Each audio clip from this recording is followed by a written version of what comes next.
Good afternoon, everyone. I'm Paul Bridges, National Chair of Communities in Bloom and a landscape architect based out of Guelph, Ontario. I'd like to welcome everyone back to our first webinar of the 2021 Communities in Bloom virtual edition. Today, we'll be hearing from experts on community support and ideas for success.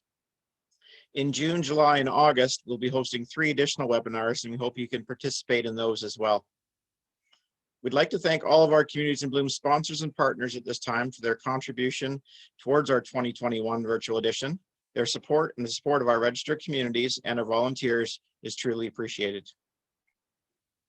Today, I'd like to welcome 2 representatives from our CIB national communities, David Solos with Yarmouth Communities in Bloom and Catherine Minnielly with Lambton Shores Communities in Bloom, plus one of our judges and board members from Communities in Bloom, Susan Ellis, who will all be sharing ideas for garnering community support for the CIB program. Please feel free to ask your questions in the question and answer feature throughout this presentation. We'll do our best to address them all as we go through. You can find the question and answer feature at the bottom of your screen. And if that disappears, hover your mouse over the bottom of the screen. It should pop back up again. And again, we'll try to monitor those and roll through them as we can. And so now I'd like to step through and introduce our first of our 3 speakers today, David Solos. David was born and raised in Yarmouth, Nova Scotia. Following studies at Acadia University in mathematics, botany, and education, he returned to his hometown to work as an educator and school administrator. He continues to work as a mentor for aspiring teachers. And growing up in the area where gardening and history are both deeply rooted, he gained an enduring interest in heritage and gardening at an early age. Along with other volunteer roles in the community, he has been a member of the Yarmouth Communities in Bloom committee since it was formed, and can attest to the value of being involved in the program. Thanks for being with us today, David.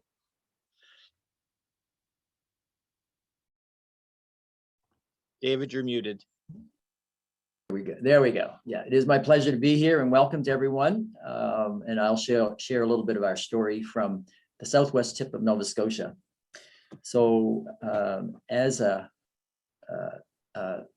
community at the end of the province, we have a long history of gardening here in Yarmouth, but much more as we have discovered. One of the things that I would suggest we've learned by being involved in the program is sometimes some of the great things about your community are right in front of your eyes. Sometimes we just have to realize that. This particular image is one that is taken of what was a burial ground and then became a park that was redone at about 1887 for Queen Victoria's Golden Jubilee, and you'll see it show up in a later slide in a different context. We also recognize that we had an extensive built heritage here, but again, something that we often took for granted and maybe didn't celebrate the way that we could. In 2006, we got involved in Communities in Bloom at the provincial level. And after having our visits from our judges, we discovered that the feedback we got from the judges was extremely valuable. And one of the greatest values of being involved in the program is you get feedback from professionally trained people for a very reasonable price. And that feedback can help you enhance your community in so many ways. If you paid a consultant for that same feedback, you'd be paying much, much more. So getting involved in Communities in Bloom meant that there were times that we took on various projects. Some were larger in scale and some were smaller in scale. This project, I want to thank Lorna McElroy in a way because it was when she was visiting us as a judge in 2010. And we were looking for a project as a legacy project to our community to celebrate our 250th anniversary the following year. And as we walked by this site, which was an unsightly concrete wall and waste area along our waterfront, a sign was there saying future home of Lost to the Sea Memorial. The sign had been there for some time, and a contest had been held for designing what might be a park to recognize those in our community who had been lost at sea. But it had stagnated, and taking Lorna on that tour that morning, I realized that this this project would touch everyone in our community, because so many families that have deep roots here have lost people at sea. It took 3 years to do the research, and by the time we finished, there were over 2,500 names recorded on these stones. Creating this project also created other opportunities for us to engage with the people around us. It was an opportunity to bring out school children in the spring to assist with the planting. And this has been an annual thing up until the time of COVID, but bringing children out to help with the planting of the beds around this memorial. We noticed the first year that it was installed, after a blizzard, there were fishermen shoveling the snow away, which spoke to the impression that it made on the community. One of the other things that we have gained from being involved is educating ourselves about picking the right plants for the right places.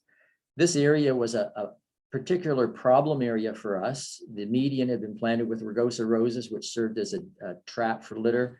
They were then replaced with hostas that didn't work in this bright sun area. And we followed it up with suggestions that we picked up at Communities in Bloom. First wave petunias, which did well here. But as we learned later, they should only be planted in the same place for a limited number of years. And then this past year with sun patiens, which did very, very well there. And again, these were suggestions that we picked up by visiting and communicating with people through our contacts in Communities in Bloom. Just keep the fountain in mind, because this idea shows up in a later slide. This speaks to our growing season. You can see the dead leaves off of the trees while these plants are still blooming. So this is an October picture. Our growing season starts a little later, but also goes a little later in the season. Again, something that we learn to adapt to, again, with support through Communities in Bloom. Finding ways to make your entrances attractive is one of the things that every community could be thinking about. For us, it was a particular challenge because the two main arteries into our community via highway come in through an industrial area. But locating a spot near one of those, the end of one of those arteries, was an opportunity to put in a welcome sign and trim it up with something that looks attractive. Other entry points would be to our town hall. And this is, again, ideas we picked up at the national convention. Finding the right planters to use. So we located these three of these large bowl planters, and they've served well to dress up our town hall. We've learned to celebrate our heroes, and every community has heroes, and it's worth thinking about how they can be remembered in your community. This particular person was a native who grew up, went on to be successful in the Bank of Nova Scotia, but he also served in World War I in the Royal Newfoundland Regiment, and was remembered very significantly there as the founder of the Royal Newfoundland Regiment Museum. So this memorial came to us through the Royal Newfoundland Regiment Museum without us having to fund it. So looking for sources of funds can also be a challenge. This is another project funded again by people from away from our community to remember a local hero. This is the same park that you saw in one of those early photos.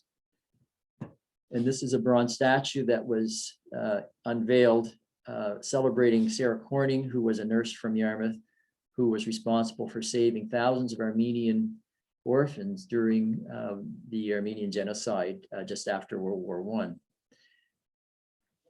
One of the successful programs that we launched was a community asset donation program. And this involves setting up a charitable foundation for your community. And you would have people in your staff who could do this or assist with it, but it has served our community well. So donations like this can be made to your community asset donation program, and donors can receive tax receipts. The donations don't all have to be large. We do have a history of philanthropy in our community. That fountain I mentioned earlier with the golden horse on the top was a donation to our community about 1892. But we wanted to motivate our community so that they could see ways that they could make a difference through their donations, again, large and small. And so donations of funds for things like benches, trees, those are all things that have assisted with the bottom line of our community, but have had lasting impressions for the town. Some smaller, as I mentioned, some of the projects are smaller in scale, but they still have a big impact.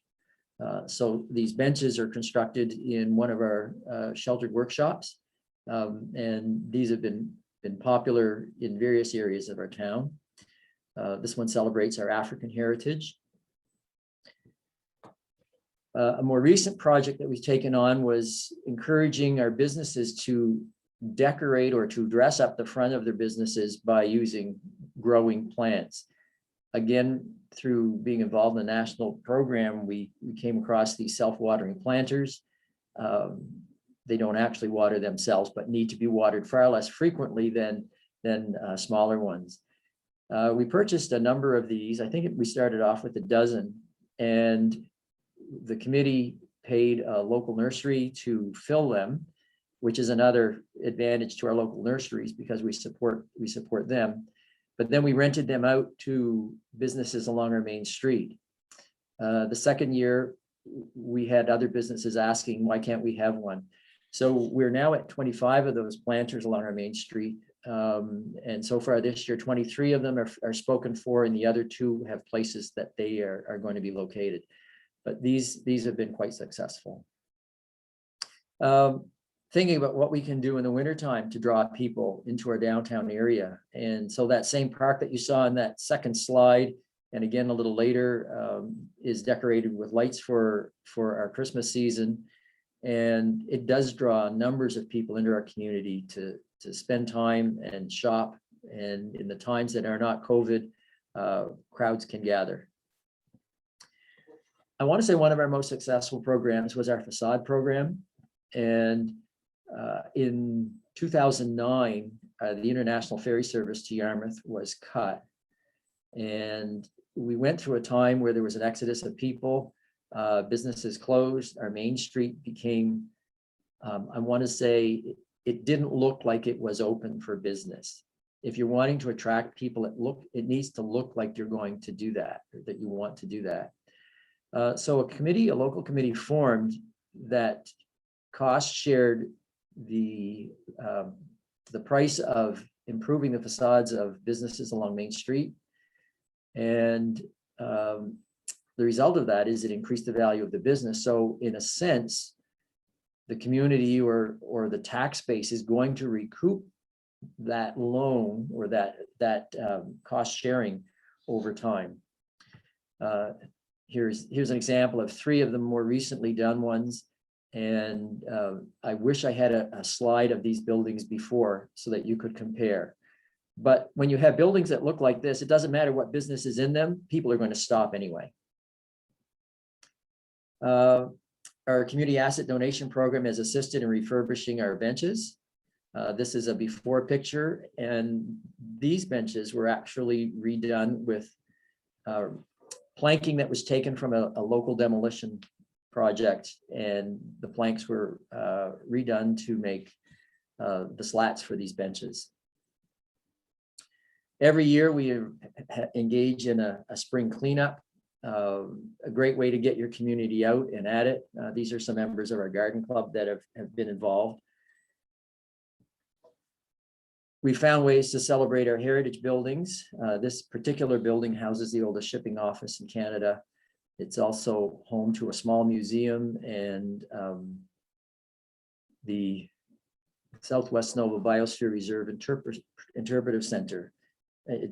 Through this process, we've also discovered that we're part of UNESCO Heritage or UNESCO Biosphere Reserve.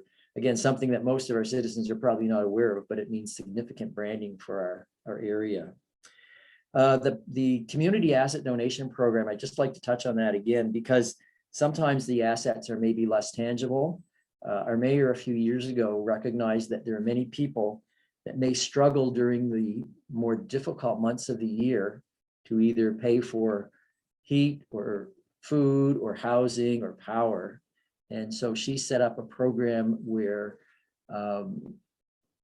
organizations were encouraged to offer a free meal on a regular basis. And eventually we were able to fill the calendar with 100 meals for 100 days. And that project really took off. And so what we found in some of those situations were people who might not get a chance to get out and see someone else. It was about more than just a meal. Another thing that our mayor did during that time, just after our ferry was cut, was to recognize that we needed to pick ourselves up by our bootstraps. She hosted an event called she called All Hands on Deck. We're a small community of around 72 to 7,500 people. We don't have the funds to hire as many people as we would like to do all the jobs that need to be done. And what she was able to do was to motivate the community to get out there and get cracking at various volunteer roles. It might be assisting and hosting an event. It might be in cleaning up. It might be in working at things like gardening or supporting our town staff. It was an extremely successful event. And when she announced it, maybe people thought there would be 50 people would show up, and she had over 500 people that turned out. Before they left, there was one of the objects of this was to generate a list of activities that needed to be done that volunteers could do. And before people left, they were invited to sign up for something that they could do.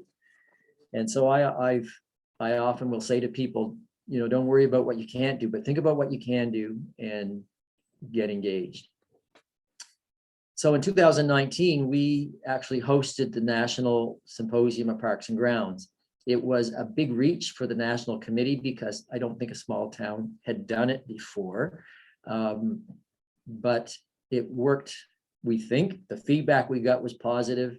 If the comment from the Irish delegation as they were leaving meant anything, the fellow was saying, this was just like going home.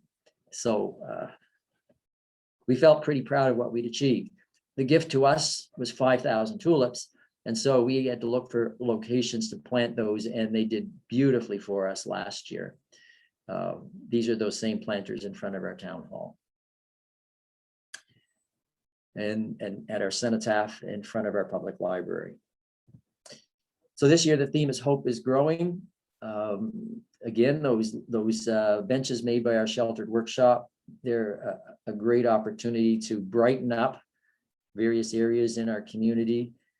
Think about how you can spread the word that hope is growing, whether it's a planter, whether it's a bench, something to enhance your community. And it will leave a lasting impression on the people that are coming through. So that's kind of our story here in Yarmouth. It's been a wonderful program for us.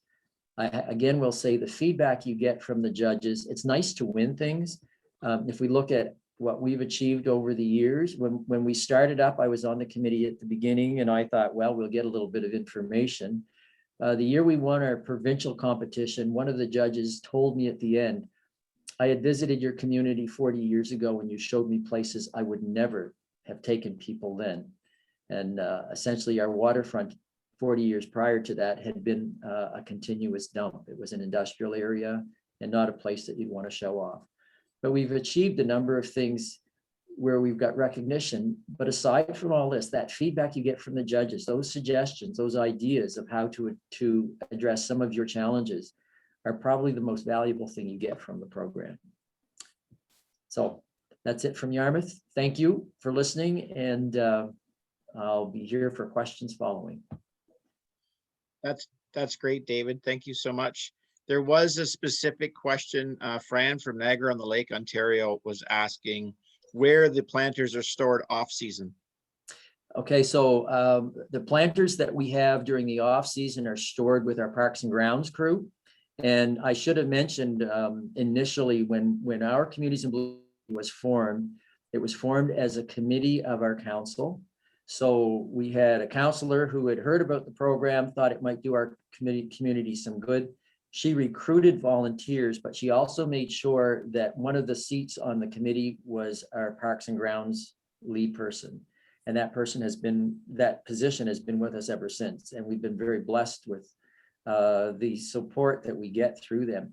But our parks and grounds people, it's a small crew. So we have a supervisor and three staff.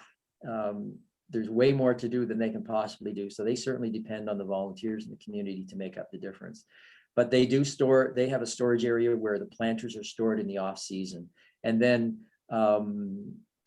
by now they would have been taken to our local nursery where they will be planted for the season. Great information. I think a great program. Thanks, David. Next, I'd like to welcome Catherine Manelli. Catherine has been the co-chair of Lambton Shores Community in Bloom since its inception in 2007. She is a retired elementary school teacher, founding director of the Lambton Youth Choir, president of the Forest Garden Club, and lead musician at Knox Church, Tedford. Catherine is always proud to say that she's a farm kid from southwestern Ontario, and she currently farms an acre on the edge of the village of Forest in Lambton Shores, along with her husband, Jim.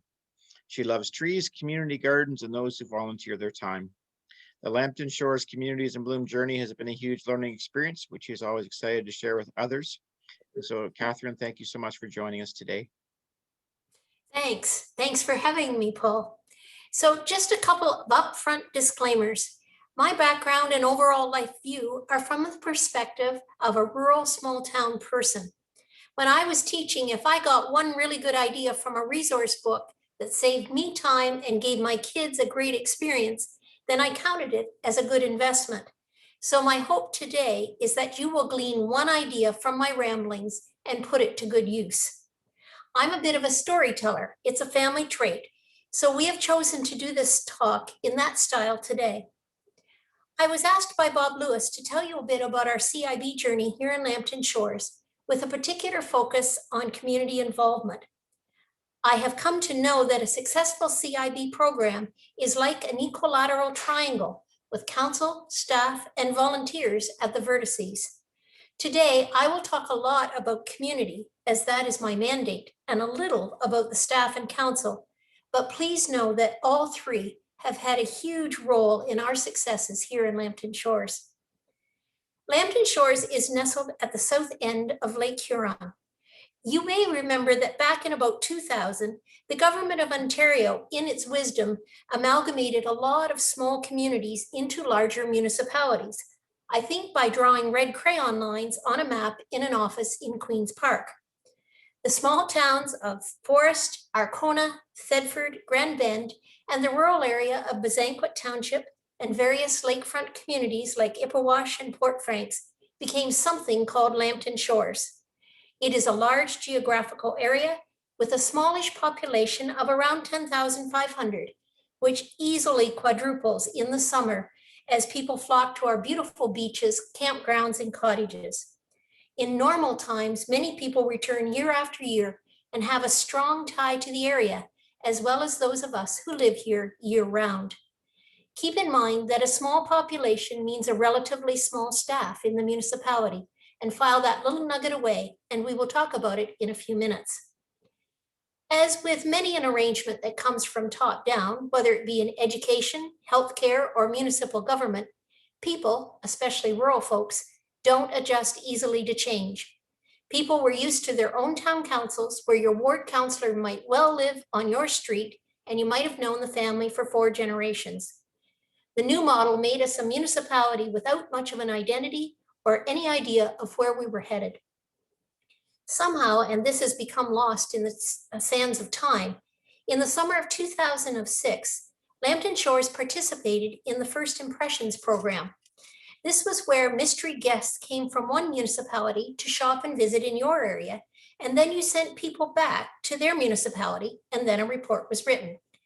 In our case, our visitors came from Minto, which is an amalgamated community north of us. It was very evident from the answers to the questions they asked people on the street that people did not have any idea they lived in Lambton Shores. They still identified with their former communities, and they were not very good ambassadors for all the wonderful spots our area had to offer. For an area that thrives on tourism, we had some serious work to do to promote the amazing area in which we live.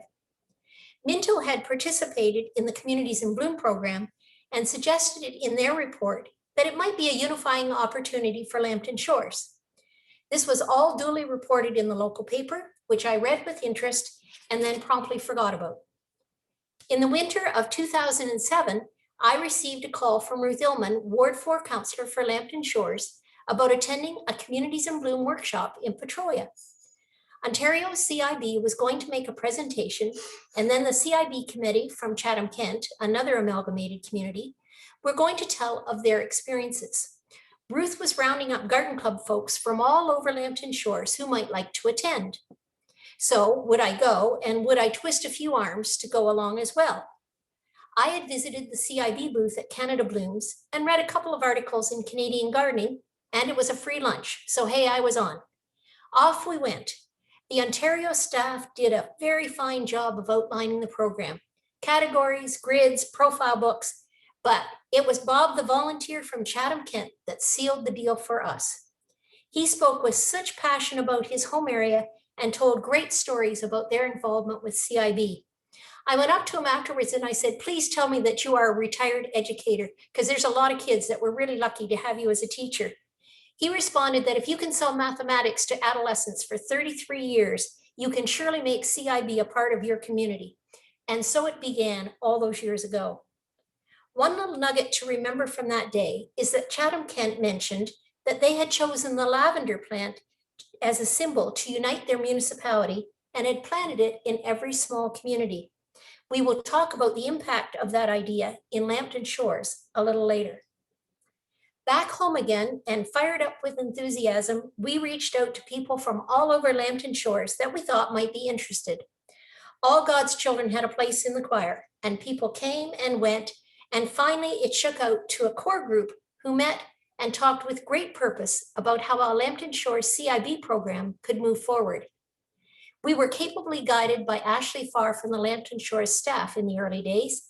When she had some coming and going with mat leaves, we were fortunate enough to have Shannon Prout take up the reins. Now both are with us, and man, are we lucky people. Ruth Illman acted as our liaison to the council initially. Ruth is no longer on council, and our mayor, Bill Weber, is our secret weapon, driving the tour bus and just generally being everywhere in Lambton Shores at once, saying thank you and listening to people and their concerns.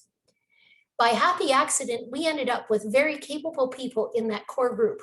The tree guy, the plant person, the person who didn't mind talking and making presentations, the computer whiz, the heritage buff. We were a crack team. We made a connection with the Petrolia CIB committee, who acted as our mentors, attended some of our meetings, and acted as guides on the side. A year later, in the winter of 2008, we sent in our application for our first foray into the provincial program for judges to come that summer.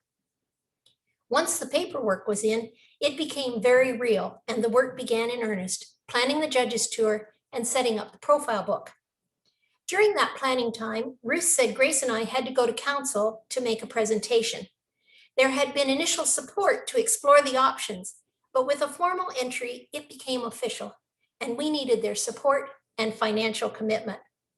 With some fear and trepidation, we got ourselves onto the delegation agenda. During our spiel, a note was passed to me from one of the councillors. I felt like I was being called to the principal's office. When I got a chance to read it afterwards, Jeff was volunteering to donate all the paper to print the profile book to help defray costs. This is a small example of a pivotal moment in our CIB journey that we will discuss in more detail later. So 4 things I'd like you to take away from this.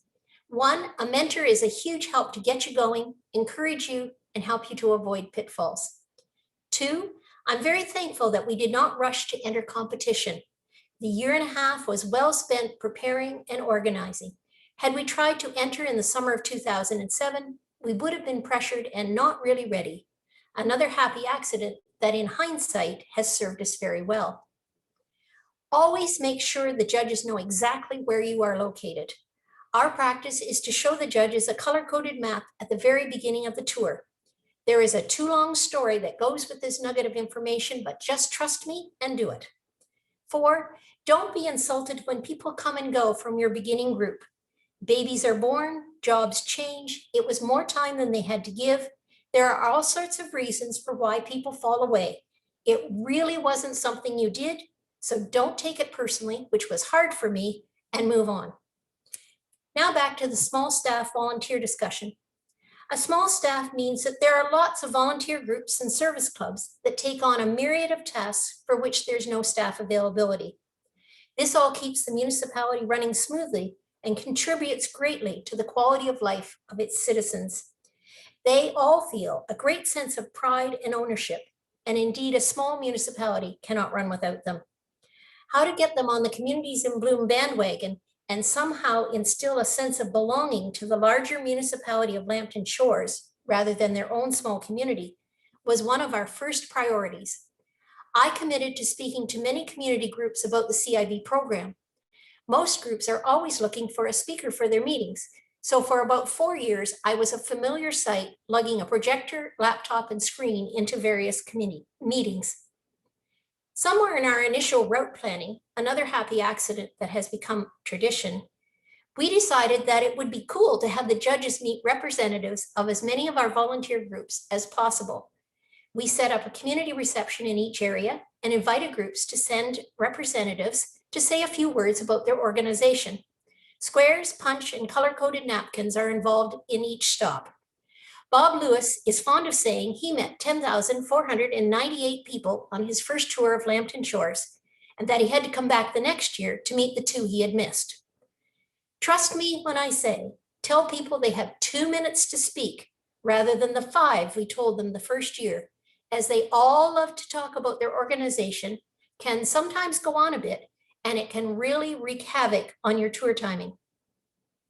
It is most heartwarming to see how passionate people are about their homes and organizations. It is also great for so many groups to be together at once, to network and see the scope of volunteer activities in Lambton Shores. As with many volunteers, some people are involved in many groups. We ask them, if possible, to wear whatever shirts or uniforms represent their group. Some people have been known to wear several layers of shirts and strip off a layer every once in a while at the reception, or to be changing shirts on the way to the next reception to represent yet another service or volunteer organization. The nugget here is to never miss inviting a group. And believe me, we learned this the hard way. And to remember that public speaking is not everyone's idea of a good time. So it is important to find ways to make this a stress-free occasion for all. Remember the lavender plant from Chatham, Kent? Well, sometime in that first year, we hit on the idea of choosing colors rather than a particular plant species to unify all our small communities. Our premise was that from Grand Bend to Forest, when people saw the same colors of flowers, they would know they were in Lambton Shores. Businesses and homeowners were also encouraged to plant the year's colors. This morphed into Businesses in Bloom and a residential program we call Garden of the Week. It's amazing to me how excited people get about a certificate Shannon prints off at the office with their name on it. I'm happy to sign dozens of them every year, and we zoom around Lambton Shores dropping them off. They are framed and displayed on the walls of many businesses, with owners pointing out how many of them they have received. Some years we have managed to combine presentation of certificates with the judges tour. Woohoo, is that a hit? We all know that an expert is someone who lives more than 50 miles away. So to receive that paper from the hand of a CIB judge is really the icing on the cake. We've had many a color combo, red and white, pink and purple, pink and white, to name a few. We now vote on social media to pick next year's colors. And campaigning can be enthusiastic. The Timmy's staff is particularly vocal and ply me with suggestions as I go through the drive-through. This year, when you enter Lambton Shores, you will see pink and purple flowers in hanging baskets, window boxes, and beds. 2 nuggets from this idea. Make sure you tell your local greenhouses the fall before what the next year's color scheme is, so they don't run out of plants when people are coming. And make sure whatever colors you pick, there is a good strong petunia and geranium in that color, so even novice gardeners can experience success as they support the CIB program. After a couple of judges' tours, we had a lot of questions about where we took the judges and how we decided on locations for visiting. On a lovely day in June, we loaded people up in a school bus and did a mini tour. We had box lunches, fresh baking, and various people popping on and off the bus to give commentary as we went. It was a hit. Some people from the South End hadn't been to Grand Bend Beach in years. Others from the North had never visited Rock Glen or Twin Pines Orchards. It did a lot to put a face on this place called Lambton Shores. And it was a good fundraiser for us. I'm not talking about fundraising today, but just know we aren't very good at it, and it's a good thing we have a supportive council. Now, just a little bit about staff and council. It is so important to keep the staff posted on what is going on. I have a story about cake that is too long for today, but suffice to say, from some quiet grumbling in the beginning to now, staff taking an active role in the planning and execution of the judges' tour has become the way things are done in Lambton Shores. A staff truck is ahead of us on the route to catch anything that is not up to snuff before the judges catch wind of it. Staff want a draft of the route weeks ahead to make sure everything is manicured for the judges' tour. Ashley and Shannon tell a funny story about taking a call from one of our Lambton Shores managers. He was dumbstruck when he asked the guys to do something, and they replied that they would get to it, but not that week. Didn't he know it was CIB tour week and they were needed elsewhere? They had it all planned as to who was where when. I've worked on a lot of staffs, and I can unequivocally say the Lambton Shores staff is second to none. We are indeed fortunate to have such a dedicated, caring group of people working here in Lambton Shores. So the two takeaways: it's important that groups and staff understand that you are not asking them to do any more work or any more fundraising. Lots of volunteer groups are small, aging, and stretched thin. CIB is a great way to thank them for all they do and acknowledge their contributions to the municipality.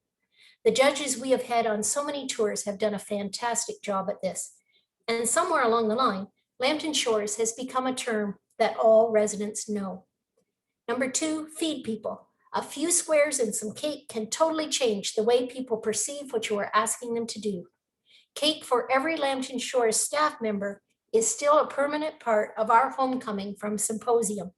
We touch base with each office and work site to drop off, and it gives us a chance to tell the staff firsthand what the judges said to us. Now, just a little bit about council. Council support for our efforts is something we've always had here in Lambton Shores. We do not take this lightly or for granted. Talking with other volunteers at symposium has surely pointed out that there are many CIB committees who are not nearly so fortunate. From the early days of receiving a note during our initial presentation to now, when councillors ask, where do you want me? How can I help? What do you want me to point out to the judges? And what do you want me to wear? They truly take on the challenge of being the face and heart of Lambton Shores. Mayor Bill Weber speaks movingly about what Communities in Bloom has done to bring Lambton Shores together. Even 20 years into amalgamation, the Lambton Shores Council views the Communities in Bloom program and report as a measuring stick for continuous improvement. They have thrown recommendations made in the judges' reports. So just to tie up the threads and finish off, I like to say to people that Community in Bloom is an umbrella that brings us all together. It is an invaluable way to showcase the many and varied efforts of so many people who add to our lives here in Lambton Shores.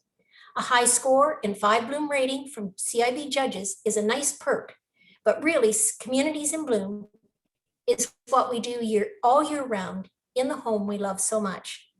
Nowadays, Communities in Bloom has become an accepted part of the warp and weft of our life here, and we are looking forward to how we will participate again when it is safe to do so.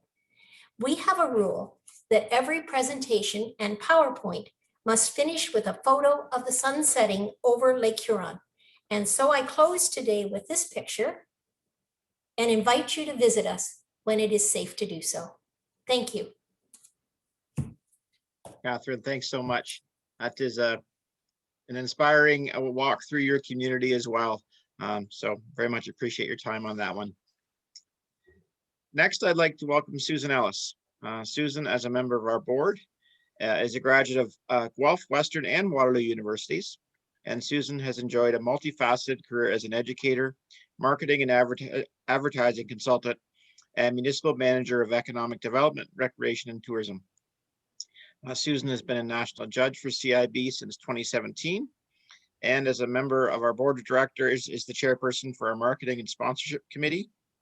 And in 2021, Susan was, I would absolutely say, one of the strongest driving forces to help us create the Hope is Growing campaign, and couldn't be more proud of her work on that, to create a program that's so easily accessible and a positive antidote to help us through this pandemic. So Susan, thank you so much and welcome.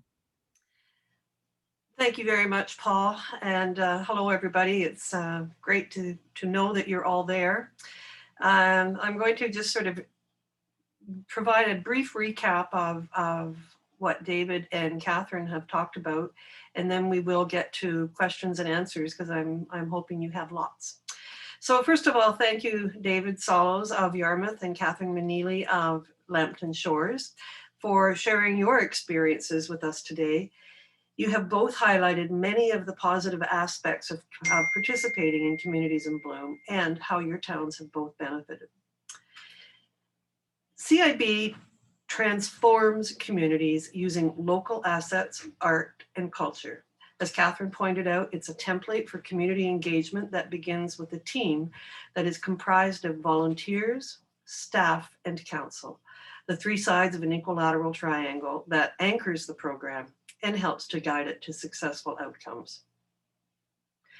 A critical element of the program is that it is based on recognition of community assets that already exist, such as parks, playgrounds, memorials, natural and built heritage, special attractions, and most importantly, the people of the community who have helped to shape all of these components. In short, it's making the most of what you have in your hometowns. It is volunteer driven while working with municipal staff and council, which increases the program's effectiveness and helps to reduce costs. The return on investment for CIB is enormous. It makes it easy to celebrate the local heroes, unique investments, unique events, and all the special things that combine to make your hometown a great place in which to live, work, and play. Community engagement is key to success, and many CIB participants have developed activities such as annual cleanups, local Garden of the Week competitions, community gardens, rainbow roads, multicultural celebrations, garden tours, local music festivals, school kitchen gardens, sponsorship programs that may involve baskets and barrels and banners and benches. The list of celebratory events is long, creative, diverse, and absolutely share-worthy from sea to sea. Participating in CIB is an opportunity to be part of an exceptional best practices network that's guaranteed to improve the quality of life in every community. As a national judge, I have been absolutely amazed at the accomplishments that I've seen and the people I've met who are passionate about making their places the best places in the world.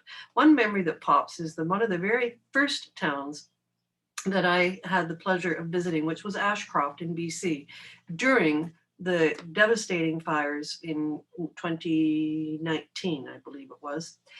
The Legion team there, they took us to see the Legion Hall, which I thought, well, that's interesting. The Legion Hall, and every town has one. Theirs was completely different that year. As we walked in, we were greeted by a team of the most cheerful 8 women I've ever seen. And there was tons of activities as this group of people worked tirelessly for the entire week that the fires were raging, preparing 350 meals for volunteers every day.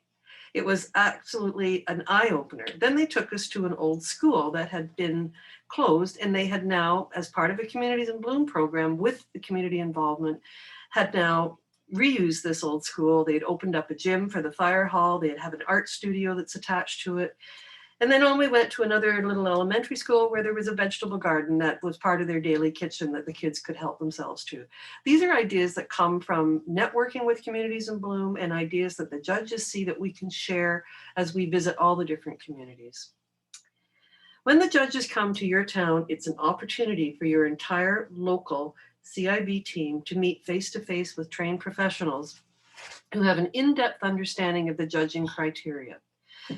Criteria are community appearance, environmental stewardship, heritage conservation, tree management, landscape, plant and floral displays. Their role in each community they visit is to encourage, advise, and nurture the overall efforts being made, and most importantly, to share their knowledge of the tools, tips, and techniques that have helped others achieve their goals and objectives.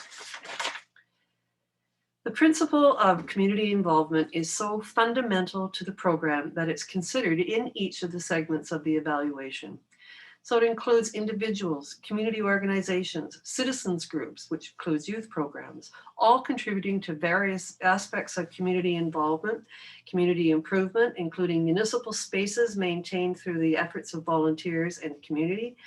It includes organized clubs such as horticultural societies, garden clubs, community associations, school groups, service clubs such as Rotary, Lions, Kinsmen, Kinettes.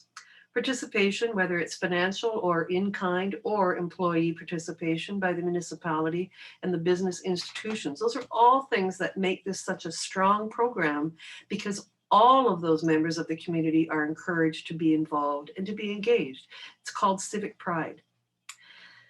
So I would invite you to visit communitiesinbloom.ca for complete details and information on the program, as well as you will find information about our current program, which is Hope is Growing.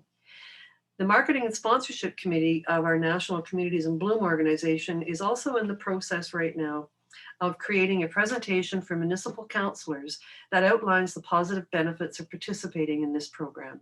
It will be completed shortly and made available to all participants in the program, as well as those who are thinking about joining and would like to engage their councils as well. Thank you very much, and I'll hand it over to Paul for questions.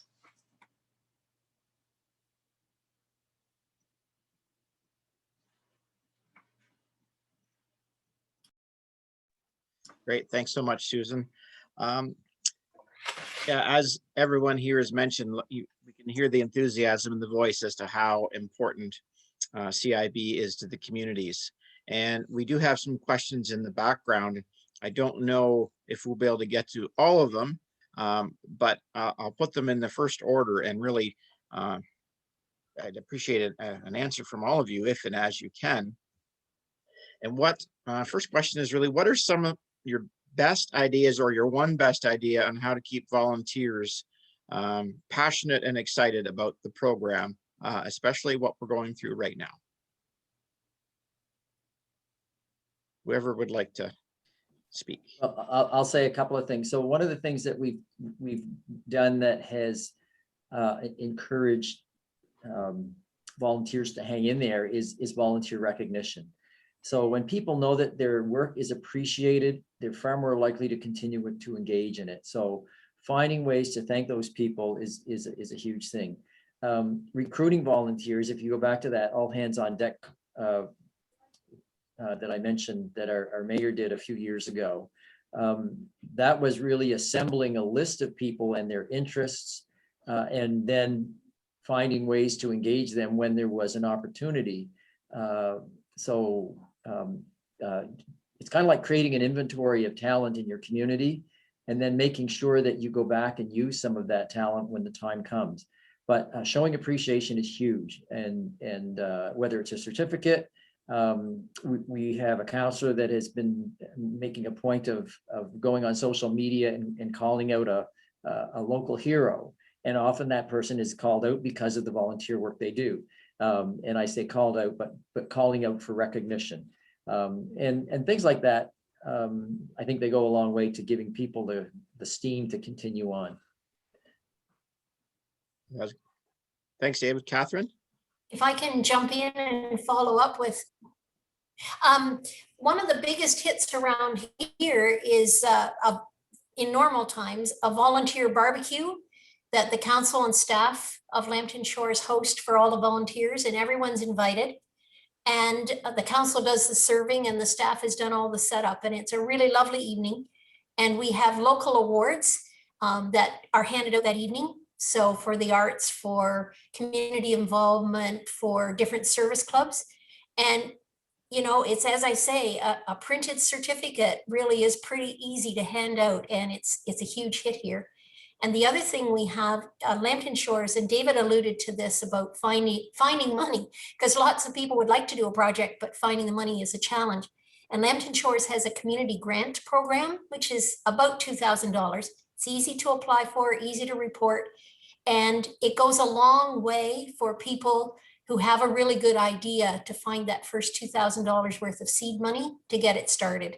And last year we had 33 of them. So not huge in the overall budget of Lambton Shores, but huge in terms of community goodwill and really acknowledging and helping some people get started. Fantastic. Thanks, Catherine. Susan, any pointers you want to add into this one? I would like to say that it is critical that volunteers are recognized and thanked and appreciated for what they do. And all different communities, I've visited many communities, and there have been some amazing activities that have gone on while the judges are there and while the judges aren't there. I mean, it's the idea of an entire community barbecue to thank everybody who does whatever they can to help the community is a wonderful idea. Special awards that are handed out, special prizes that are given, and they're not things that cost a lot of money, but it's saying to somebody, you matter, and because you matter, you've made our community a better place to live. So it's one of the key components that we do look for is helping keep your volunteers engaged. As they say in some places, water your pansies. Susan. Ray from Ontario is bringing up a very relevant question, and Susan answered part of it earlier. Ray's question is, with massive revenue cuts that municipalities are now dealing with right now because of the pandemic, how do we make sure that CIB becomes one of those value-added program that they just simply can't cut? The new presentation video that's being created by the National Committee is hopefully a little bit of a help to that. I think if any counselor could hear the enthusiasm of the three of you as speakers today, they'd be ashamed of themselves if they cut the program. But can you each give us a little tidbit, perhaps? How do I take CIB back to my local council and tell them this is a must-have for our community? Okay, I'll start off because I have an anecdote from when I was the manager of economic development and recreation and tourism, and also the staff person on board of the Communities in Bloom Committee. And we did a little bit of R&D with America in Bloom, which is Rob and Duplicate, and we went and we found their chart that they use to calculate return on investment for the volunteers that are in town, the things that are done by staff that are included, things that the community just brings in and does, et cetera. It's an entire template that you go through and you put in the budget that has already existed. Like there is a parks budget in almost every community. You plug that in and then you start to foil the numbers in and you pay your volunteers virtually going rate for employment. So if we had somebody, and we did, who was a nuclear physicist, we paid him $75 an hour. But most of our volunteers got minimum wage because that's the kind of jobs that they were. At the end of the whole exercise, the return on investment of the Communities in Bloom program was 217%. And that template is available on the Communities in Bloom website. And if not, it will be. I encourage all of you who are participating and looking for ways to convince people of the benefits that's a very, very good starting point. Fantastic, Susan. Thank you. Catherine? Yeah, as I said in my presentation, we've always had council support, but honestly, when you look at what the registration is, I mean, it is great bang for your buck. And I'd like to mention the profile book, because a lot of times the profile book gets downplayed. And we took a lot of time setting ours up in the very first place. And it was really funny. I handed it off to someone for proofreading who was kind of a business type person. And it was like the penny dropped and the light bulb went on, because they said, oh, this is like an economic development tool. And I went, yeah, that's not my background, but yeah, I'm pretty sure you're right on that. So I think sometimes we're so enthused that we don't bring that out, as Susan said. Like if you stop to figure out what the cost of what all these volunteers are doing, it would be enormous.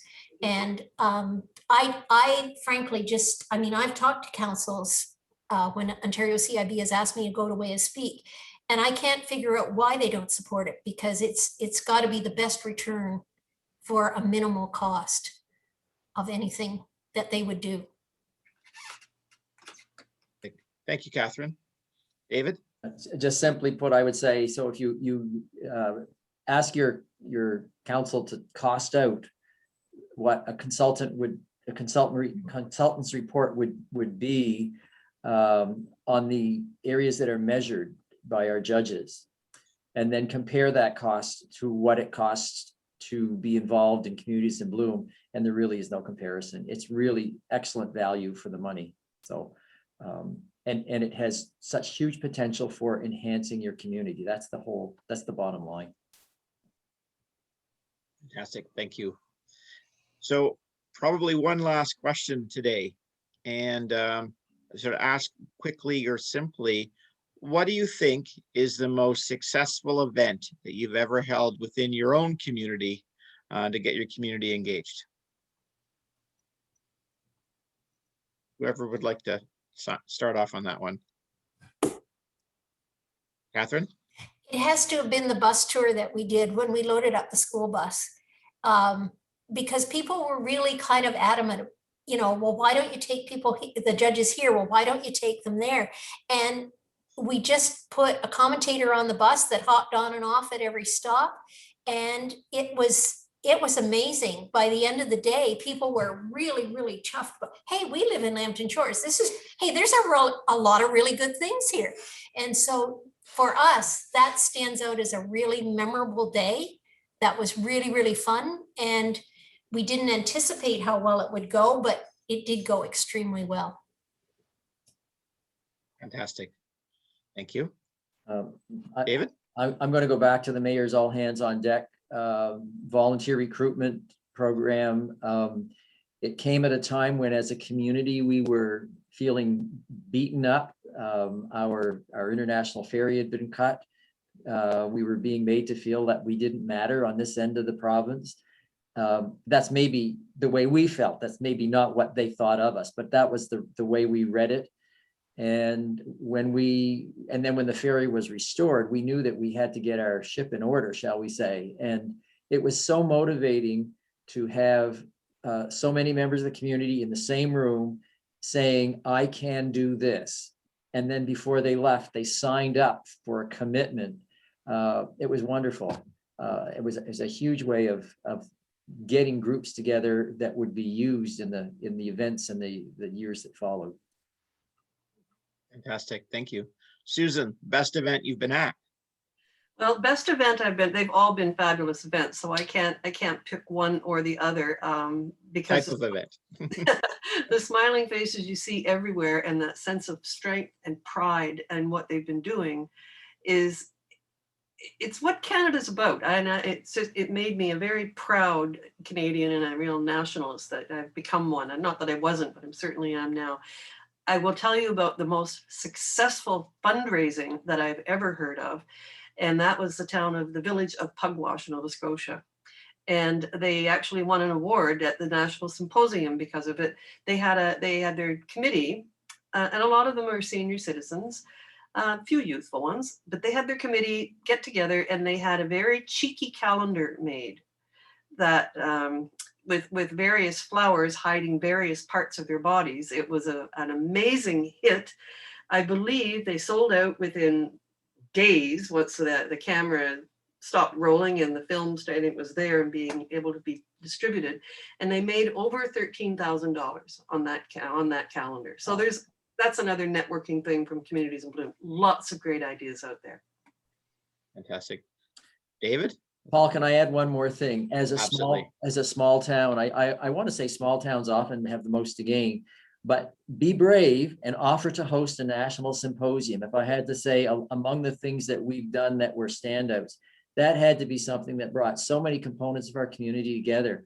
Our garden club just shone, and it gave so many opportunities for people to step up. It was a really thrilling event for us. And, you know, like you feel like the little engine that could by the time you're done, but it was certainly a very worthwhile experience. So I'd encourage any community to consider that.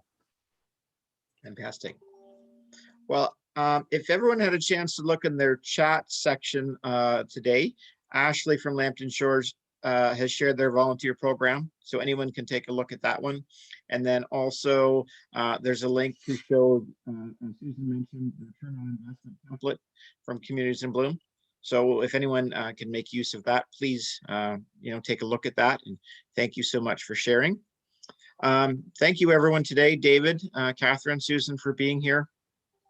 Great presentations as always. And we'd like to give another great big shout out to our 2021 sponsors for the year. As we move forward through the summer, if you could save the dates, we've got future webinars coming up in June, July, and August. As you can see, on June 3rd, we have effective community profile documents. Thursday, July 8th, we have preparing for the judges and the judges tour. And on Thursday, August 5th, we have outstanding achievement awards and contests. So we very much look forward to sticking with everybody through the summer, having you virtually join us. Please take a moment to look at who our sponsors are. Without the sponsors and you as your communities and all of our volunteers, as you said, you know, make notice of the people that help in any size, shape, form, or fashion. And hopefully everyone has a wonderful start to spring. I know in some communities, spring is already rolling. Others, it's coming. But thank you all so much for joining with us and continuing to be part of our CIB family. We can't wait to get together again and have a wonderful day. Take care. Bye, everyone.